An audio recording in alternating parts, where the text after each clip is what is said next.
Assalamualaikum warahmatullahi wabarakatuh. Di sini kami kelompok 11 Apresial Counseling akan membawakan materi tentang wawancara, sosiometri, dan autobiografi.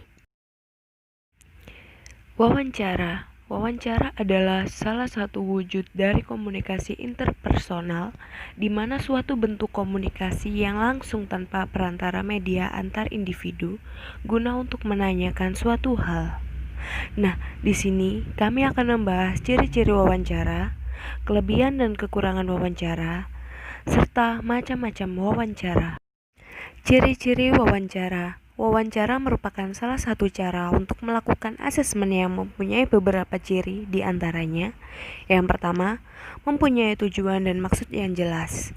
Yang kedua, pewawancara bertanggung jawab untuk mengarahkan interaksi dan memilih isi pembicaraan. Yang ketiga, tidak ada pertanyaan yang timbal balik antara pewawancara dengan klien. Yang keempat, perilaku pewawancara direncanakan dan diatur. Yang kelima, pewawancara diisyaratkan untuk memberikan atensi yang berkesinambungan selama terjadi interaksi. Yang keenam, wawancara secara formal direncanakan dalam suatu pertemuan. Yang terakhir, kenyataan dan perasaan yang tidak menyenangkan tidak perlu dihindari. Kelebihan dan kekurangan wawancara. Kelebihannya yakni yang pertama, mendapatkan informasi yang tepat sasaran dari populasi yang kecil. Yang kedua, subjek lebih suka diwawancarai daripada menulis jawaban pada kuesioner. Yang ketiga, dapat diketahui langsung jenis subjek yang diwawancarai dan reaksi subjek terhadap pertanyaan yang dikemukakan. Yang keempat, suasana pada saat wawancara khususnya ketika subjek menjawab pertanyaan dapat diamati. Yang kelima, peneliti juga dapat mengetahui apakah subjek memahami pertanyaan yang dikemukakan. Selain kelebihan, terdapat juga kelemahan teknik dalam wawancara ini. Yang pertama, waktu, tenaga, dan biaya yang banyak diperlukan untuk mendapatkan sebuah informasi. Yang kedua, kesulitan dalam menghubungi subjek dan kesulitan menetapkan waktu yang sesuai untuk mengadakan wawancara sering menghambat penggunaan teknik ini. Yang ketiga, masalah tersebut akan bertambah sulit apabila jumlah populasi atau subjek penelitian besar. Selanjutnya yakni macam-macam wawancara yang terdiri dari wawancara terstruktur, wawancara semi terstruktur, dan wawancara tidak terstruktur. Sosiometri bermanfaat untuk merencanakan program yang konstruktif untuk menciptakan iklim sosial yang lebih baik dan sekaligus membantu mengatasi masalah penyesuaian dalam lingkungan pergaulan di sekolah. Sosiometri juga bermanfaat membantu siswa dalam menyelesaikan masalah penyesuaian diri dalam kelompok. Kriteria hubungan sosial. Baik tidaknya hubungan sosial antara individu yang satu dengan individu yang lain dapat dilihat dari beberapa segi.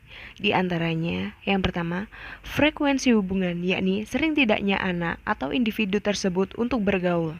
Yang kedua, intensitas hubungan, yakni segi mendalam tidaknya orang atau anak di dalam pergaulannya atau intim tidaknya mereka bergaul. Yang ketiga, popularitas hubungan, yakni mencakup banyak sedikitnya teman bergaul. Tahapan-tahapan pelaksanaan sosiometri.